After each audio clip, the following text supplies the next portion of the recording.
에스키모 사람들의 늑대 사냥법은 아주 특이합니다.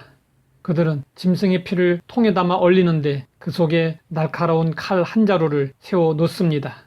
그리고 어른 핏덩어리를 늑대들이 잘 다니는 길에 놓습니다.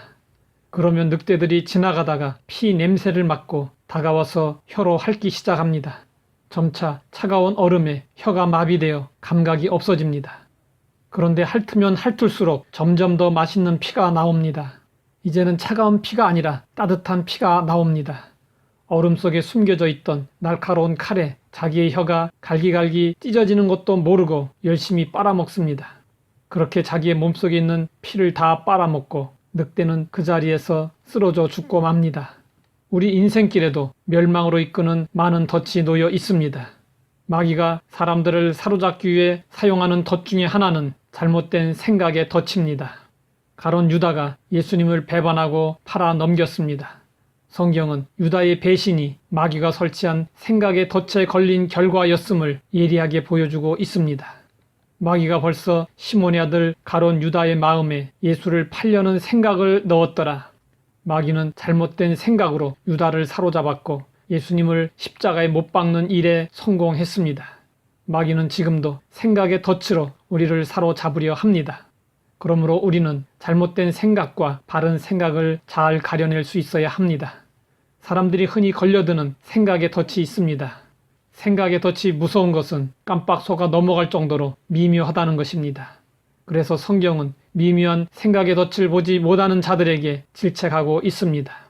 들으라, 너희 중에 말하기를 오늘이나 내일이나 우리가 어떤 도시에 가서 거기서 1년을 머물며 장사하여 이익을 보리라 하는 자들아, 내일 일을 너희가 알지 못하는도다. 너희 생명이 무엇이냐? 너희는 잠깐 보이다가 없어지는 안개니라. 질책을 받고 있는 이들에게 무슨 문제가 있는 것일까요? 언뜻 보면 문제가 보이지 않습니다. 오히려 이들은 괜찮은 사람들처럼 보입니다. 이들은 적극적인 인생 태도를 가지고 있고 장사를 잘 할 수 있는 사람들입니다. 언제 할지, 어디서 할지, 어느 기간만큼 할지 구체적인 계획을 가지고 있었습니다. 또한 이익을 남겨보겠다는 목적의식이 분명했습니다. 이런 점들은 우리가 본받아야 할 점들입니다. 그러면 이 사람들의 문제는 무엇이었을까요? 두 가지로 정리할 수 있습니다. 하나는 물질주의적 가치관이고 또 하나는 하나님 없이 계획을 세운 것입니다. 물질 자체가 나쁜 것은 아닙니다.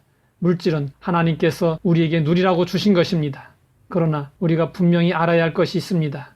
물질은 우리의 삶을 풍요롭게 하는 방편에 불과한 것이지 우리 삶의 목표가 될 수는 없는 것입니다. 그런데 많은 사람들이 물질을 우상시하고 물질을 삶의 목표로 삼고 살아가고 있습니다. 그리고 자신의 힘으로 무엇을 해보려고 합니다. 이들의 생각 속에는 하나님이 계시지 않습니다. 하나님 없이 세운 계획은 터진 웅덩이와 같습니다. 터진 웅덩이에는 아무리 물을 담아도 채워지지 않습니다.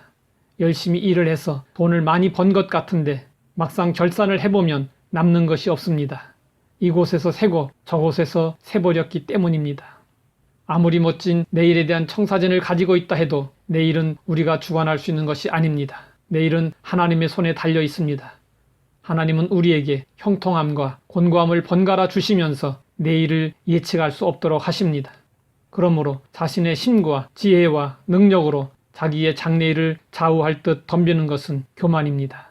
우리는 잠시 있다가 사라질 안개와 같은 인생들입니다. 그러므로 겸손히 하나님을 의지하며 오늘을 마지막처럼 최선을 다해 살아야 합니다. 하나님 아버지, 잘못된 생각을 덫으로 사용하는 마귀의 계략을 알게 하시니 감사합니다. 무슨 일을 하든지 그 가운데 언제나 하나님이 계시는 하나님 중심주의 삶을 살 수 있게 하옵소서. 예수님의 이름으로 기도드립니다.